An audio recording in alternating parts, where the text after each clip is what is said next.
Supreme court of Pakistan के फैसले पर इलेक्शन कमीशन का हंगामी इजलास जो है वो ख़त्म हो गया और वाज़ेह है कि सुप्रीम कोर्ट ने 90 दिन के अंदर इलेक्शन के लिए कहा है। चीफ इलेक्शन कमीशन की सरबराही में मेंबरान और सेक्रेटरी इलेक्शन कमीशन ने शिरकत की। इलेक्शन कमीशन के लॉ विंग ने सुप्रीम कोर्ट के फैसले पर ब्रीफिंग दी। अब इलेक्शन कमीशन को इलेक्शन में जाना पड़ेगा और सदर का हुक्म जो है उसके मुताबिक या तो चलना पड़ेगा या सदर से जाकर बात करनी पड़ेगी, नई तारीख लेनी पड़ेगी। और दूसरी जानिब गवर्नर खैबर पख्तूनख्वा ने भी अब कह दिया है कि ठीक है जी, सुप्रीम कोर्ट का फैसला है, मेरी सर आंखों के ऊपर है, मैं तो पहले भी मुशावरत कर चुका हूं, तो हम डेट नहीं दे पा रहे थे, लेकिन अब मैं सदर से भी मुशावरत करूंगा। सदर के साथ मुशावरत का वैसे फ़ायदा नहीं है, ना ज़रूरत है, क्योंकि गवर्नर के पास ये इख्तियार मौजूद है और सुप्रीम कोर्ट ने गवर्नर को डायरेक्शन दी है, तो गवर्नर जो है उसी डायरेक्शन के ऊपर अमल दरामद करते हुए इलेक्शन कमीशन को इलेक्शन की डेट दे सकते हैं मुशावरत के बाद। तो सदर से उनकी मुशावरत जो है वो गैर ज़रूरी है, अगर वो मिलना भी चाहें तो मिल सकते हैं। बहरहाल ये इंतखाबात जो हैं वो ऐसा लगता है कि रमज़ान अल मुबारक में 90 दिन के अंदर अगर रह के करते हैं तो हो जाएंगे, लेकिन अगर सदर पाकिस्तान को मना लेते हैं तो पाकिस्तान तहरीक इंसाफ को ज़्यादा एतराज़ नहीं होगा और ये अगर 90 दिन से आगे जाते हैं तो ईद उल फितर के बाद ये इलेक्शन हो जाएंगे। अल्लामा ताहिर अशरफी साहब को इस्तेमाल किया गया है। ताहिर अशरफी साहब जो हैं वो एस्टेब्लिशमेंट के बहुत करीबी मुल्लाओं में से एक हैं, उनका एस्टेब्लिशमेंट के साथ बहुत अच्छा ताल्लुक़ है।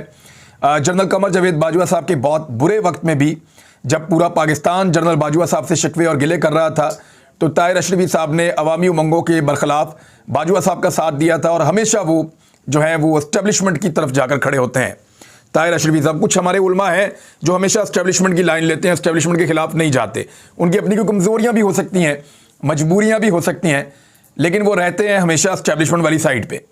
तो अब सिर्फ एक ही ऑप्शन है कि किसी तरह सदर पाकिस्तान को मनाएं और पाकिस्तान तहरीक इंसाफ मान जाए तो ईद उल फितर के बाद इलेक्शन हो। लेकिन ताहिर अशरफी साहब का मैं आपको बता रहा हूं कि उन्होंने एक बयान जारी कर दिया कि रमज़ान अल मुबारक के तकद्दुस की वजह से इंतखाबात जो हैं वो ईद के बाद करवाए जाएँ और 15 शवाल के बाद करवाए जाएँ, यानी ईद के भी 15 दिन गुजारने के बाद जो है वो करवाए जाएँ। पता नहीं क्यों।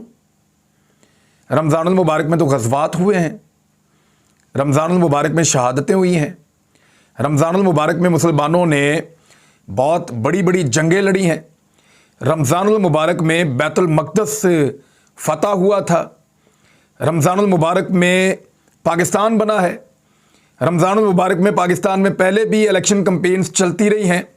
तो इस मरतबा क्या हो गया? इस मरतबा ये हो गया कि कुछ भी करके कभी ये बंदा आगे लाओ, कभी ये बंदा आगे लाओ, कभी उसको आगे करो, कभी उसको आगे करो, इलेक्शन आगे लेकर जाने हैं बस। और इस दफ़ा जो है वो मौलवियों को भी बीच में ले आए कि जनाब इलेक्शन, हालांकि फजलुर रहमान साहब ने अपने मुंह से कहा हुआ है कि अगर इमरान खान के लिए एतकाफ़ से उठकर बाहर वोट डालने जाओगे तो हराम हो जाएगा, लेकिन अगर मौलाना फजलुर रहमान की पार्टी के लिए एतकाफ़ से उठकर मस्जिद से बाहर जाओगे और वोट डालकर वापस आओगे तो उसका अल्लाह रब्बुल इज़्ज़त अजर देगा। मैंने जो सुना हुआ क्लिप उसके अंदर अब ये भी दावा मौजूद है।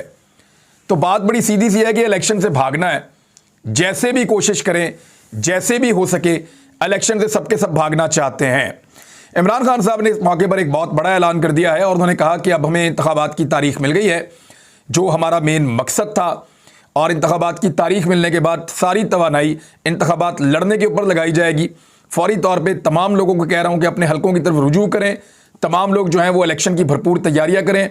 हम इलेक्शन में उतरने जा रहे हैं और जेल भरो तहरीक, जिसमें इमरान खान साहब ने बड़ा अप्रिशिएट किया अपने लोगों को, उन्होंने कहा कि इसको हम मुअत्तल कर रहे हैं, जेल भरो तहरीक को मुअत्तल कर रहे हैं। कल से पाकिस्तान तहरीक इंसाफ के जितने भी रहनुमाओं ने गिरफ्तारियां दी हैं उन तमाम की बेल्स अप्लाई मेरे ख्याल में सुबह कर दी जाएंगी और उनको रिहाई दिलवाई जाएगी। और ये भी एक बहुत बड़ी सेलिब्रेशन होगी पाकिस्तान तहरीक इंसाफ के लोगों के लिए और वर्कर्स के लिए, जिस तरीके से वो जेलों में गए, जिस तरीके से उन्होंने ये दिन गुजारे और जिस तरीके से वो जेलों से बाहर आएंगे।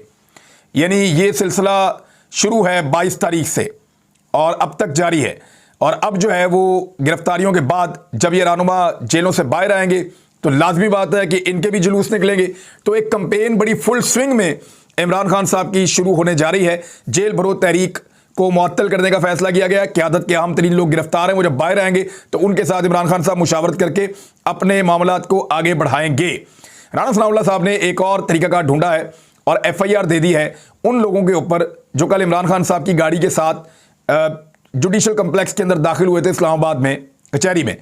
अब वहाँ पे आज के मनाजिर मैंने देखे, मेरे दोस्त वहाँ पे गए थे, सहाफ़ी, उन्होंने भी दिखाए, मैंने बहुत सारे लोगों से बात की, उन्होंने कहा जी एक गमला एक पत्ता नहीं टूटा, वो दरवाज़ा जो है जिसको बहुत ज़ोर से पुश करते उसकी तरफ कुंडी टूटी है, धक्का लगने की वजह से उसकी कुंडी है जो लगी हुई थी वो कुंडी नाजुक थी, वो ऐसे करके मुड़ के खुल गई और वो कुंडी टूटने की वजह से वो कह रहे हैं जी तोड़ फोड़ हो गई, तबाही फेर दी, दहशतगर्दी हो गई, गोलियां चल गई, बंदे मर गए, दहशतगर्दी का पर्चा दे दिया। वैसे हद होती है, दहशतगर्दी की दफ़ा को भी इन्होंने मजाक बनाकर रख दिया है।